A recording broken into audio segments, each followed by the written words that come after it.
कैसे हो दोस्तों। डिजिटल प्लेटफॉर्म पे आप लोगों का स्वागत है। हम लोग पढ़ रहे हैं राजस्थान का भूगोल।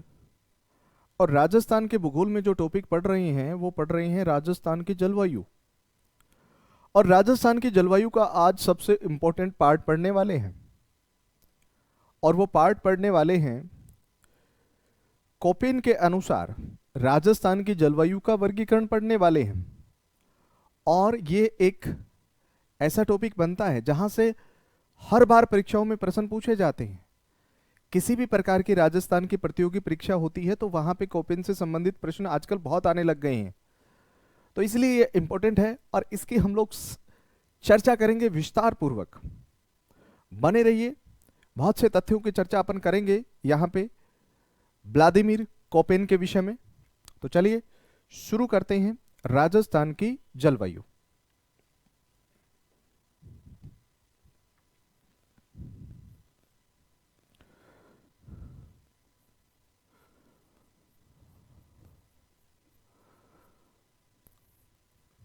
राजस्थान की जलवायु, ये टॉपिक अपने को पढ़ना है और इसके विषय में आज अपन चर्चा करेंगे। और चर्चा हमें किसकी करनी है तो मैं आपको कहूं, चर्चा करने वाले हैं हम लोग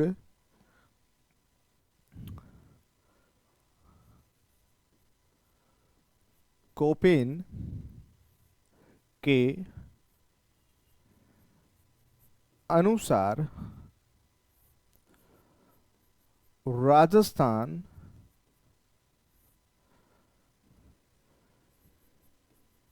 जलवायु वर्गीकरण। ठीक है, तो आज का जो अपना विषय है वो क्या है कि कोपेन के अनुसार, जिसको हम लोग कहते हैं कि इनका पूरा नाम क्या है, व्लादिमीर कोपेन। व्लादिमीर कोपेन है ना। आज आजकल आप एक नाम चर्चा में सुनने में आ रहा है, व्लादिमीर पुतिन, है ना। जो यूक्रेन के ऊपर जो हमला किया है रूस ने, रूस के राष्ट्रपति हैं व्लादिमीर पुतिन। और ये व्लादिमीर कोपेन जो है, देखिए बात करनी है, आज हम चर्चा कर रहे हैं किसकी, व्लादिमीर कोपेन के द्वारा जो विश्व जलवायु वर्गीकरण किया गया है। तो प्रश्न बहुत अच्छा बनता है। ये जो व्लादिमीर कोपेन है ये कहां के रहने वाले थे, तो एक लाइन बनती है कि रूसी मूल के जर्मन भूगोलवेता थे। कौन? कोपेन। बहुत अच्छा प्रश्न बनेगा। देखो यहां पे एक बहुत अच्छा प्रश्न बन रहा है, कैसे याद रखना है, रूसी मूल के जर्मन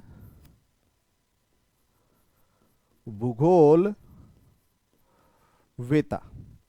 भाई कहां के थे ये भूगोल वेता? रूसी मूल के जर्मन भूगोल वेता। देखिए हम लोग रूसी मूल के जर्मन भूगोल वेता थे। व्लादिमीर कोपेन जो थे वो क्या थे भाई, उनका जन्म कहां पे हुआ है, रूस में हुआ है। लेकिन उन्होंने अपना सारा जीवन किसको समर्पित किया है, जर्मनी में रहते हुए एक भूगोलवेता के रूप में इन्होंने अपना जीवन जो है वो समर्पित किया है। ये एक विशेष बात आपको यहां पे देखने को मिल सकती है। अब देखो ये थोड़ा सा ध्यान में रख लेना है। दूसरी बात, ये जो व्लादिमीर कोपेन है, इन्होंने जो विश्व जलवायु का वर्गीकरण प्रस्तुत किया है, तो एक प्रश्न बनेगा यहां पे कि इन्होंने जो अपना वर्गीकरण प्रस्तुत किया वो कौन सी पुस्तक में किया है। बहुत अच्छा प्रश्न बनता है। तो इन्होंने जो अपना जलवायु वर्गीकरण प्रस्तुत किया है उस पुस्तक का जो नाम है वो हमारे लिए यहां पे क्या बन सकता है, इंपॉर्टेंट बन सकता है। तो देखो ध्यान रखना, पुस्तक का नाम क्या था, डेर ग्रुंड, डेर ग्रुंड रिड क्लाइमे कुंडे, डेर ग्रुंडरिड क्लाइमे कुंडे। तो ये जो बुक है ना ये किसकी है, व्लादिमीर कोपेन की है। किसकी है बताओ? व्लादिमीर कोपेन की। पुस्तक का नाम क्या है? डेर गुरुंडरीड क्लाइमे कुंडे। और ये जो बुक है ना, इसी बुक में विशेष बात करूं मैं आप लोगों से, इसी बुक में सबसे पहले इन्होंने 1894 में अपना जलवायु वर्गीकरण प्रस्तुत किया। भाई पुस्तक कौन सी थी बताओ? डेर गुरुंडरीड क्लाइमे कुंडे। इस पुस्तक में इन्होंने प्रस्तुत किया। और उसके बाद में देखो यहां पे जो अच्छा प्रश्न बन रहा है, उसके बाद में इन्होंने 1918 ईस्वी में, फिर 1931 ईस्वी में, फिर 1900, फिर देखो उसके बाद में 1936 ईस्वी में अपना जलवायु वर्गीकरण प्रस्तुत किया। मतलब 1918, 1931, 1936 में जलवायु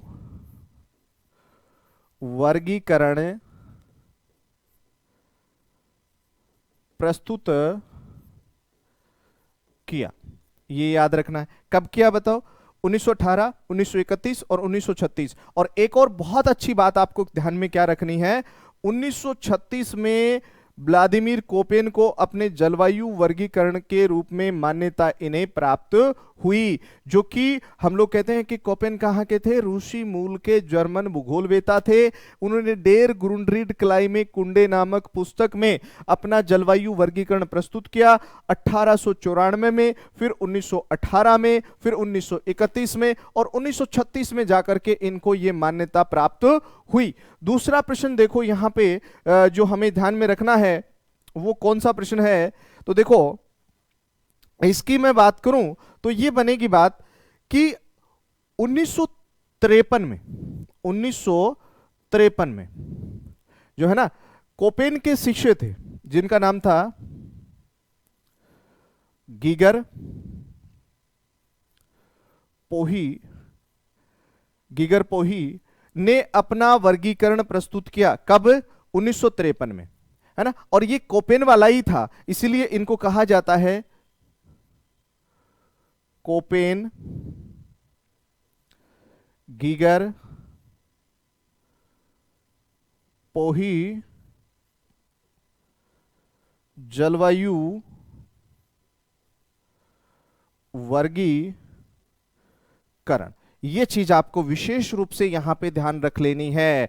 तो देखो यहां पे 1953 में गीगर पोही जो कोपेन के शिष्य थे, उन्होंने कोपेन गीगर पोही के नाम से जलवायु वर्गीकरण को प्रस्तुत किया। तो ये एक विशेष बात आपको यहां पे देखने को मिलती है, तो ध्यान रखना। अब दूसरा प्रश्न यहां पे आप लोगों के लिए क्या बनेगा, उसकी चर्चा मैं यहां पे करूं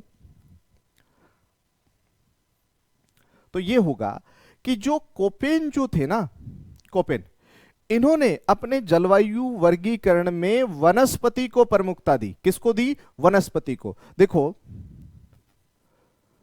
जलवायु वर्गीकरण में वनस्पति को प्रमुखता प्रदान की। मतलब इन्होंने जो अपने ये जो वनस्पति है ना, इसको प्रमुखता दी अपने जलवायु वर्गीकरण में। तो ये चीज आपको ध्यान में यहां पे रख लेनी है। दूसरा देखो एक प्रश्न बनेगा यहां पे, बहुत अच्छा प्रश्न बन सकता है, और वो ये बनेगा, इन्होंने, प्रश्न बनता है, बहुत अच्छा प्रश्न बनता है ये, हालांकि ये प्रश्न फर्स्ट ग्रेड में पूछा गया है कि कोपेन ने जो अपना जलवायु वर्गीकरण प्रस्तुत किया उसमें कौन सी विधि यूज में ली। मतलब कौन सी पद्धति या कौन सी विधि थी जिसके माध्यम से इन्होंने अपना जलवायु वर्गीकरण प्रस्तुत किया। तो क्या आप लोग मुझे बता सकते हो? अगर बता सकते हो तो बताइए। देखिए इन्होंने क्या किया, आनुभाविक व मात्रात्मकता मात्रात्मकता विधि तंत्र का प्रयोग किया। बहुत अच्छा प्रश्न बनता है भाई, किसका प्रयोग किया बताओ? आनुभाविक व मात्रात्मक विधि का प्रयोग किया था किसने? कोपेन ने। बहुत अच्छा शानदार प्रश्न बनता है, परीक्षाओं में पूछा जा सकता है कि कोपेन ने अपना जलवायु वर्गीकरण जो प्रस्तुत किया था वो कौन सी विधि तंत्र का यूज किया था? तो आनुभाविक और मात्रात्मक विधि तंत्र का उपयोग किया था किसने? कोपेन ने। तो ये एक अच्छा प्रश्न यहां पे आप लोगों के लिए बन रहा है। दूसरा प्रश्न यहां पे हम लोग बात करें मिस्टर कोपेन के विषय में, तो आप यूं समझिए, देखिए रूसी मूल के जर्मन भूगोलवेता कौन थे? कोपेन थे। इन्होंने विश्व जलवायु का जब वर्गीकरण किया तो इन्होंने विश्व जलवायु को 5 बड़े प्रदेशों में विभाजित किया। भाई इन्होंने क्या किया?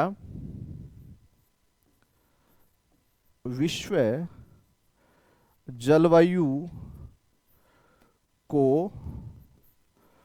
5 बड़े प्रदेशों में विभाजित किया। अब वो 5 कौन से हैं उनकी चर्चा हम लोग करें तो आप लोग यूं समझो, सीधा सा सिंपल सा समझ लो। देखो, एक तो इन्होंने और एक और बात, इन्होंने अपने वर्गीकरण में अंग्रेजी के जो अक्षर होते हैं, जैसे बड़े एबीसीडी के अक्षर होते हैं, बड़े अक्षर और छोटे अक्षरों का क्या किया है? प्रयोग किया है। ये इनकी एक सबसे बड़ी विशेषता आपको देखने को मिलेगी। तो देखो यहां पे अगर हम लोग बात करें बड़ी सीधी सी सिंपल सी, तो इन्होंने एक ए शब्द लिया। कौन सा? ए। और ये जो ए इन्होंने लिया है इसका मतलब क्या लगाया जा सकता है? उष्ण कटिबंधीय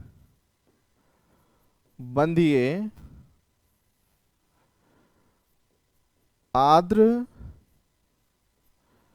जलवायु प्रदेश। भाई क्या लगाओगे इससे? ए का मतलब लगाना है उष्ण कटिबंधीय आर्द्र जलवायु प्रदेश, ठीक है। और एक इन्होंने शब्द यूज किया है बी। कौन सा? बी। और बी में इन्होंने क्या कहा? देखो बी में कहा है उष्ण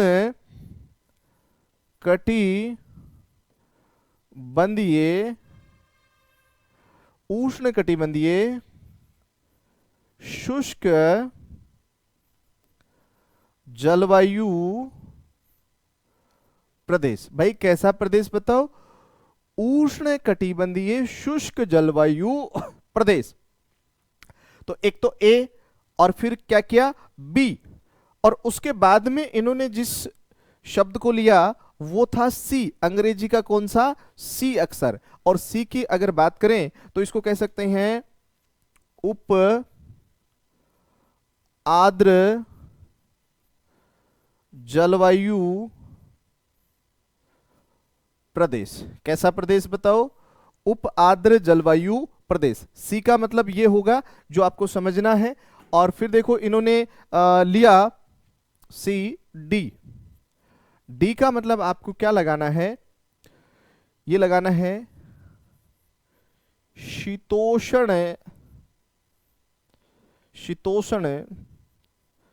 जलवायु प्रदेश। भाई कौन सा प्रदेश बताओ? शीतोष्ण जलवायु प्रदेश। अब देखो फिर इन्होंने क्या किया? फिर इन्होंने रखा ई। और ई में देखो क्या ध्यान में रखना है? ई में ध्यान में रखना, इन्होंने बोला शीत या ध्रुवीय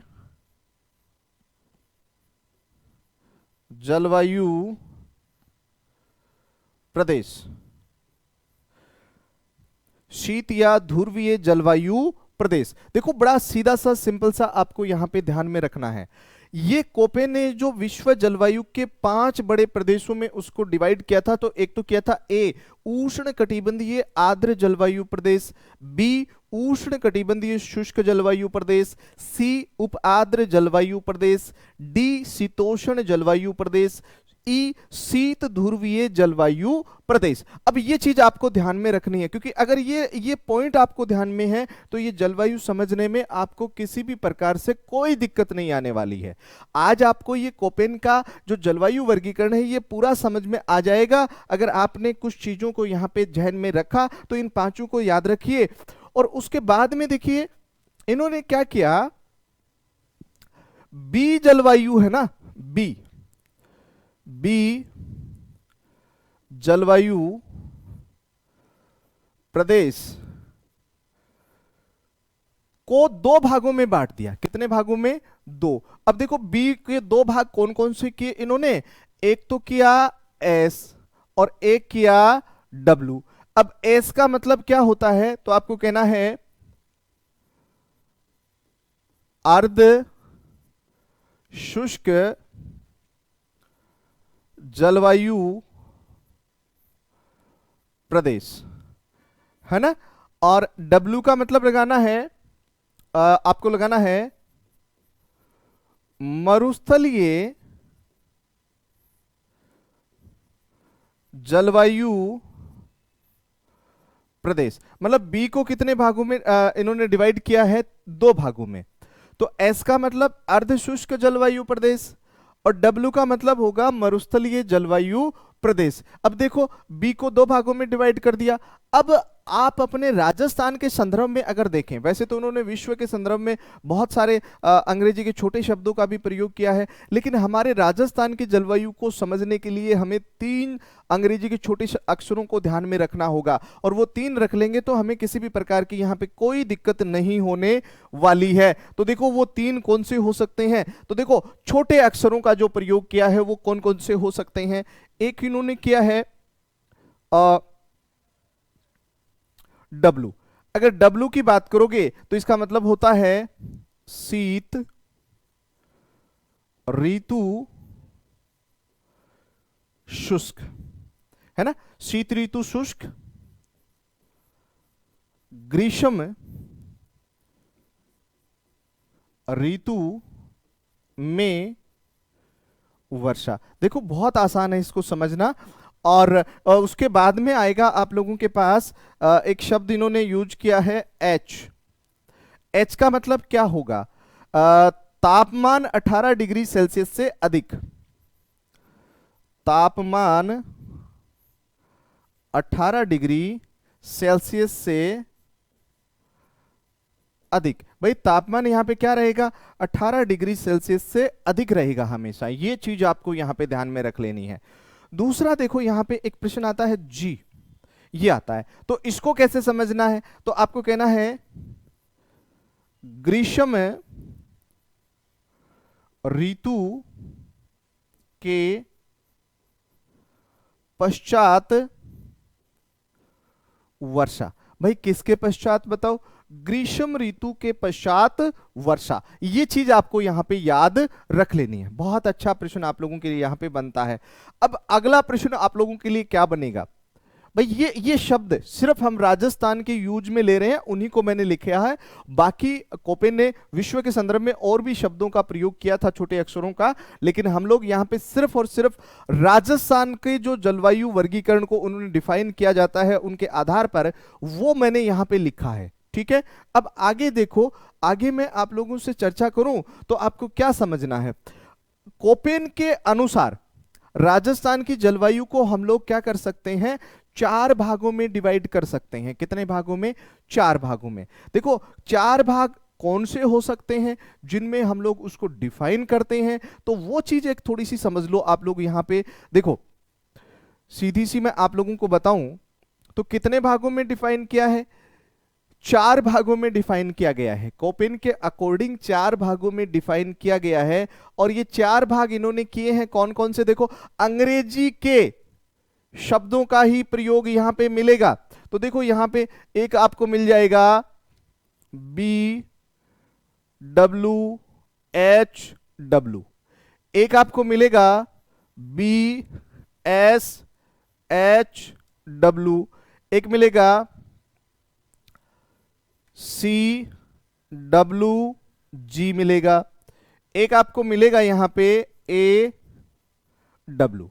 तो ये जलवायु जो वर्गीकरण है आपका, कोपेन के जो अंग्रेजी के शब्दों का कोपेन ने प्रयोग किया है, तो आपको समझने वाली बात क्या है वो समझो। देखो आप यहां पे जो आपको समझना है उसके विषय में अगर मैं आप लोगों से बात करूं तो आपको ये समझना है कि इन चारों का अर्थ क्या लगाओगे।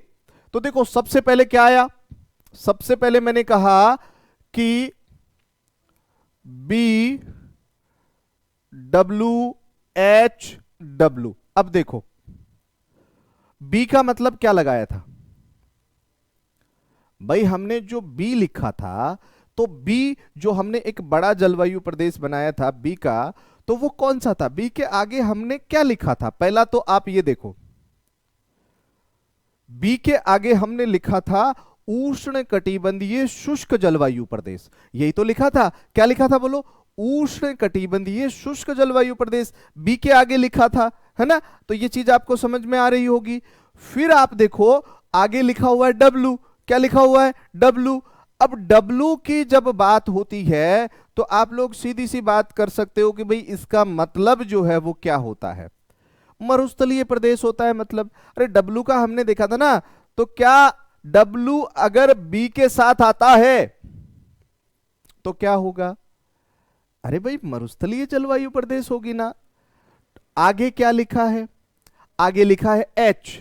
अब एच का मतलब क्या है, एच का मतलब है कि तापमान हमेशा क्या रहता है, 18 डिग्री सेल्सियस से अधिक रहता है। तापमान क्या रहता है बताओ, 18 डिग्री सेल्सियस से अधिक रहता है। फिर आया डब्लू। अब इसका मतलब क्या है, इसका मतलब है शीत ऋतु शुष्क रहती है और ग्रीष्म ऋतु में वर्षा होती है। बहुत आसान है। देखो क्या है आसान, देखो सबसे पहले लिखा हुआ है बी, बी का मतलब आप क्या लगा सकते हो, बी, बी लिखा हुआ है, हमने लिखा है पीछे, बी का मतलब क्या लिखा था बताओ, बी का मतलब हमने लिखा था, बी का मतलब जो हमने लिखा था,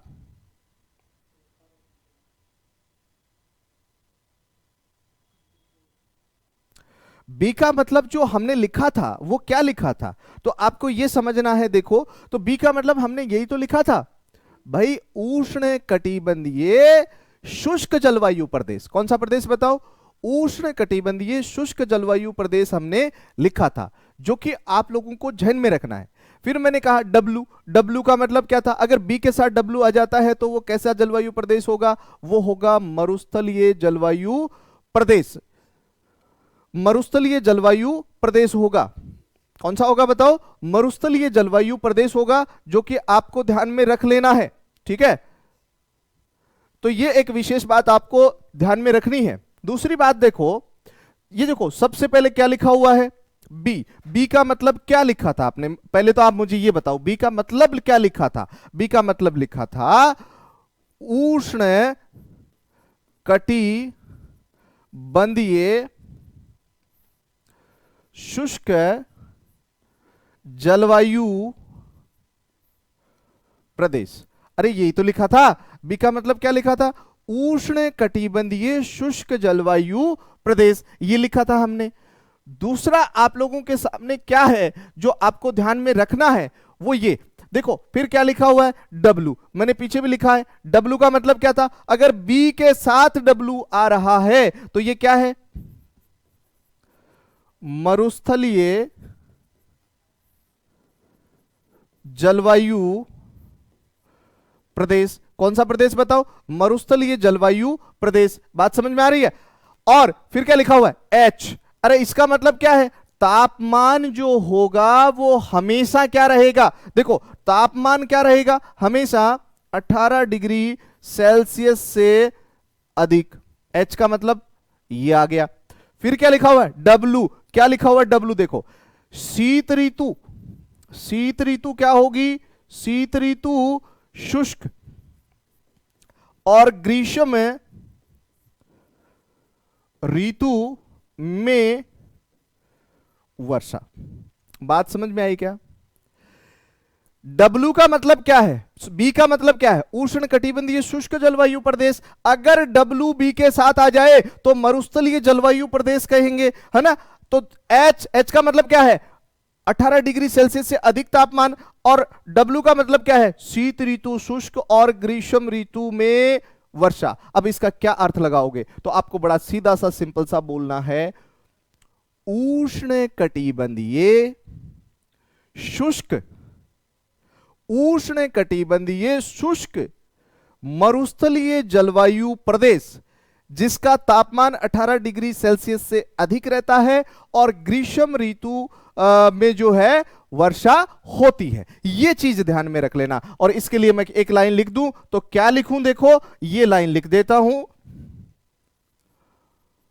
उष्ण कटिबंधीय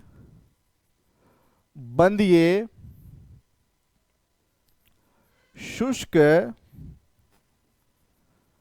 जलवायु प्रदेश। ये लो, बात समझ में आई क्या? ये इसका मतलब आप लगा सकते हो, ठीक है ना? तो उष्ण कटिबंधीय शुष्क जलवायु प्रदेश। अब देखो आप सीधा सा समझो इसको, है ना, कोई कंफ्यूज होने वाली बात नहीं है। और ये जो जलवायु प्रदेश है वो आपको यहां पे दिखाई दे रहा होगा, यू इस तरीके से आप आगे बढ़ोगे, ये देखो, ये कोपेन का जलवायु वर्गीकरण है। और कोपेन के जलवायु वर्गीकरण में अगर बात करें तो ये क्या है? यहां पे है बी डब्ल्यू एच डब्ल्यू। ये कौन सा क्षेत्र है बताओ? B W H W. अब देखो यहां पे सीधी सी बात है, अब यहां जो वर्षा औसत रहता है, क्या रहता है? वर्षा औसत। सीधा सा समझ लो, वर्षा औसत क्या रहेगा? तो आपको कहना है 0 से 20 डिग्री, सॉरी 0 से 20 सेंटीमीटर रहेगा। क्या रहेगा बताओ? 0 से 20। यहां पे वर्षा क्या रहेगी? 0 से 20 सेंटीमीटर रहेगी, जो कि आपको ध्यान में रख लेनी है। दूसरी बात आप यहां पे समझ लीजिए कि क्या आपको ध्यान में रखना है। अब इसी क्षेत्र की अगर आप बात करोगे तापमान की, तो देखो ग्रीष्म ऋतु का तापमान, भाई किसका तापमान बताओ? ग्रीष्म ऋतु का तापमान क्या रहेगा बताओ? फिर ग्रीष्म ऋतु का तापमान क्या रहने वाला है? तो आपको कहना है 35 डिग्री सेल्सियस रहने वाला है। कितना?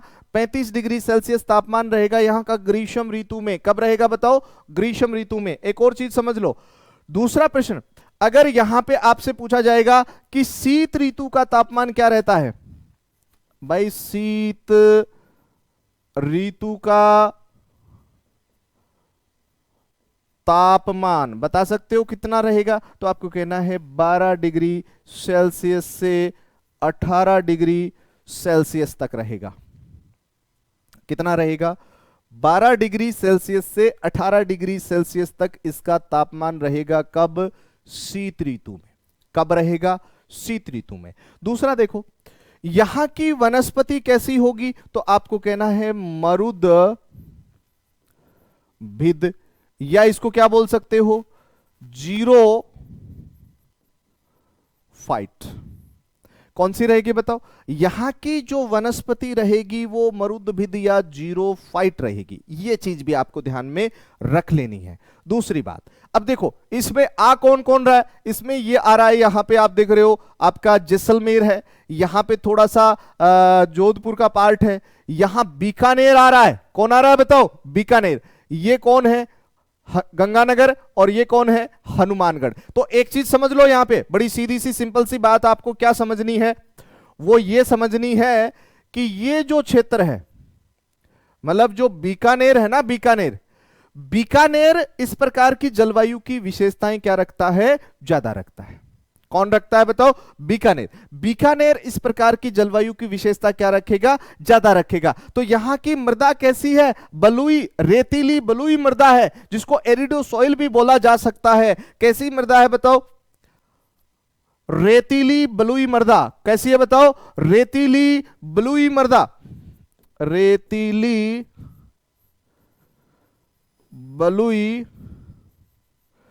मृदा। हालांकि ये हमारा जो गंगानगर हनुमानगढ़ है, यहां पे हमें जो है कुछ कच्छारी मिट्टी भी देखने को मिल जाती है, तो ये चीज भी आपको यहां पे ध्यान में रख लेनी है। तो कोपेन के अनुसार BWHW क्या कहना है? उष्ण कटिबंधीय शुष्क जलवायु प्रदेश। कौन सा प्रदेश होगा? उष्ण कटिबंधीय शुष्क जलवायु प्रदेश होगा। तो ये चीज आपको ध्यान में रखनी है। देखो इसमें शामिल कौन कौन हो गया आपका? गंगानगर हो गया, गंगानगर। इधर कौन है? हनुमानगढ़। कौन सा है? हनुमानगढ़ शामिल हो गया यहां पे, देखो हनुमानगढ़। और इधर कौन है? ये बीकानेर है, बीकानेर है। और ये कौन है? जैसलमेर है। कौन है बताओ? जैसलमेर है। तो ये चीज भी आपको समझनी है, यहां पे ध्यानपूर्वक आपको इन चीजों का ध्यान में रख लेना है। तो ये बनता है BWHW। बहुत बार प्रश्न पूछा जाता है कि जैसलमेर जो है वो कोपेन के अनुसार कौन से जलवायु वर्गीकरण में आता है? तो आपका कहने का मतलब बड़ा सीधा सा है, आप कह सकते हो किस में आएगा? BWHW में। और इसका प्रतिनिधित्व कौन कर रहा है यहां पे? तो आपको कहना है बीकानेर। कौन कर रहा है? बीकानेर कर रहा है। तो ये चीजें भी आपको क्या रखनी है? ध्यान में रख लेनी है। बहुत अच्छे प्रश्न यहां पे आप लोगों के लिए बनते हैं इस जलवायु वर्गीकरण से। उसके बाद में देखिए अगला जलवायु वर्गीकरण कौन सा है? अगला आएगा BSHW। अरे भाई BSHW, बी का मतलब तो क्या था? उष्ण कटिबंधीय शुष्क जलवायु प्रदेश। अगर बी के साथ एस आ रहा है तो क्या कहोगे उसको? अर्ध शुष्क जलवायु प्रदेश। और एच का मतलब तापमान 18 डिग्री सेल्सियस से अधिक। और डब्ल्यू का मतलब ग्रीष्म ऋतु में वर्षा, शीत ऋतु शुष्क। क्या लिखोगे इसके आगे? इसके आगे सीधा सा लिख दो, उष्ण कटिबंधीय अर्ध शुष्क जलवायु प्रदेश। बोलो कौन सा प्रदेश? अर्ध शुष्क जलवायु प्रदेश। अरे भाई तापमान 18 डिग्री सेल्सियस से अधिक रहेगा, वर्षा ग्रीष्म ऋतु के में होगी। और इसके साथ साथ हम लोग अगर ऐसे इसके बी के साथ ऐसा आएगा तो ये अर्ध शुष्क हो जाएगी, ये समझ लो बस। और देखो ये कौन सा क्षेत्र है भाई? ये वाला क्षेत्र है, ये वाला जो बेल्ट है, इसमें आप देख लो कौन कौन से जिले हमारे शामिल हो रहे हैं, आपको बड़ा सीधा सा पता चल जाएगा।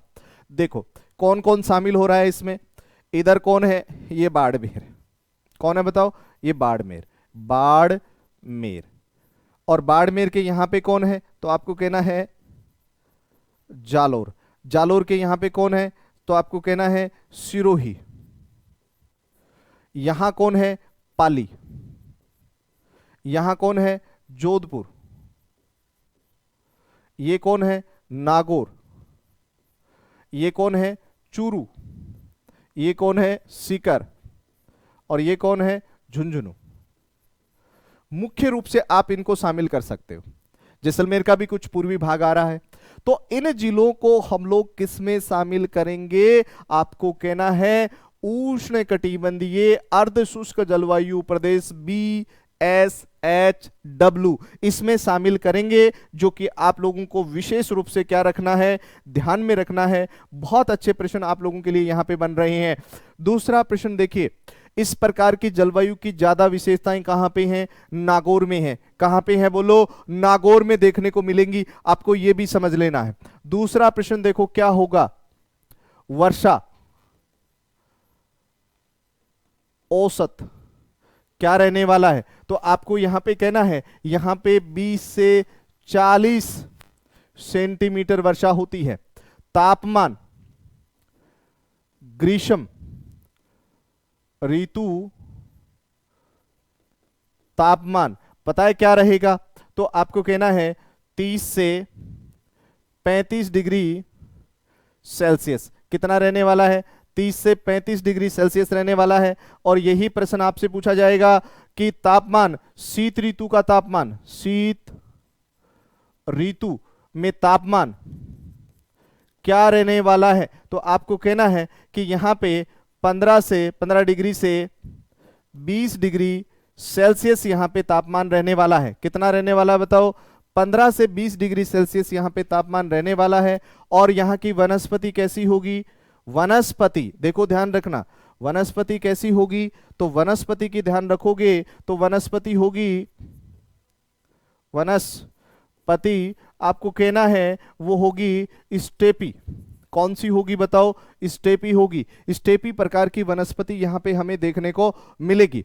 ठीक है, तो ये भी आप लोग यहां पे इस प्रदेश के विषय में जान सकते हो। और आप लोग यूं भी समझ सकते हो, ये कोपेन के अनुसार एक बड़ा जलवायु प्रदेश इसको माना जाता है।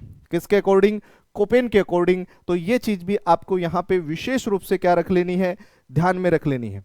उसके बाद में देखिए अगला जो पॉइंट है वो कौन सा है? वो आपके सामने आ रहा है CWG। कौन सा आ रहा है? CWG। कैसे याद रखो? सी का मतलब क्या लिखा था? उप आर्द्र जलवायु प्रदेश। समझ रहे हो? उप आर्द्र जलवायु प्रदेश। बड़ी सीधी सी सिंपल सी बात आपको यहां पे ध्यान में रख लेनी है। सी का मतलब क्या लिखा था? उप आर्द्र जलवायु प्रदेश। और डब्ल्यू का मतलब आपने लिखा है भाई, विशेष बात जो हमने की थी भाई, शुष्क प्रकार की जलवायु है। और जो जी में अपन ने लिखा था वो लिखा था कि ग्रीष्म ऋतु के पश्चात वर्षा। तो ये समझ लो ये प्रदेश कौन सा रहेगा? तो ये प्रदेश हमारा रहने वाला है ये वाला पार्ट, ये जो आपको दिखाई दे रहा है यहां पे देखो विशेष। अब इसमें जिले कौन कौन से शामिल हो रहे हैं वो मैं अगर बात करूं तो यहां पे आपको दिखाई देगा अलवर, ये आपको दिखाई देगा भरतपुर। देखो एक तो कौन है? अलवर। एक कौन है? भरतपुर। उसके बाद में ये कौन है? धौलपुर। कौन है? धौलपुर है। धौलपुर के बाद में ये कौन है? तो आपको कहना है करौली। और करौली के बाद में ये कौन है? तो आपको कहना है सवाई माधोपुर। और ये कौन सा है बताओ? तो आपको कहना है दौसा। और दौसा के बाद में ये कौन है? तो आपको कहना है जयपुर। जयपुर के बाद में ये कौन है? तो आपको कहना है भीलवाड़ा, सॉरी टोंक है, भीलवाड़ा भी आ जाएगा इसमें, भीलवाड़ा टोंक। तो ये देखो यहां पे ये भीलवाड़ा है, ये टोंक है, और ये अजमेर भी आ रहा है। कौन आ रहा है? अजमेर। ये भी ध्यान रखना। इसके अलावा यहां पे कौन है? बूंदी। बूंदी के साथ साथ कोटा है, और कुछ भाग यहां पे आपको बारा का देखने को मिलता है, और एक यहां पे कौन है? राजसमंद। बारा का भी भाग आपको देखने को यहां पे मिलेगा। तो ये भी एक बड़ी बात आपको यहां पे देखने को मिलेगी। दूसरी बात इसमें देखो, ये जो इस प्रकार का ये जो प्रदेश है, ये इसमें जो जलवायु की विशेषताएं ज्यादातर देखने को मिलती हैं वो कहां मिलती हैं? टोंक में मिलती हैं। कहां मिलती हैं बताओ? टोंक में। भाई इस प्रकार की विशेषता ज्यादा कहां मिलेंगी? टोंक में, है ना। दूसरा प्रश्न देखो, ग्रीष्म ऋतु का जो तापमान रहता है वो लगभग क्या रहेगा? वो रहेगा 28 से 34 डिग्री सेल्सियस। और शीत ऋतु में तापमान क्या रहेगा? शीत ऋतु का तापमान क्या रहेगा? तो आपको कहना है 12 से 18 डिग्री सेल्सियस। कितना रहेगा? 12 से 18 डिग्री सेल्सियस। और वर्षा क्या रहेगा? तो वर्षा औसत क्या रहेगी? तो आपको कहना है यहां पे 40 से 60। कितनी रहेगी? 40 से 60 सेंटीमीटर यहां पे क्या रहेगी? वर्षा देखने को मिलेगी। और यहां की मृदा कैसी है? तो आपको कहना है जलोढ़। कैसी है बताओ? जलोढ़ या कांप मृदा यहां पे देखने को मिलती है। जलोढ़, कांप या कच्छारी प्रकार की मृदा आपको यहां पे देखने को मिलेगी, जो कि आप लोगों को सीधे तरीके से ध्यान में रख लेना है। उसके बाद में जो अगला प्रदेश हमारा बचा है वो बचा है AW। ए का मतलब क्या लिखा था भाई? हमने लिखा था उष्ण कटिबंधीय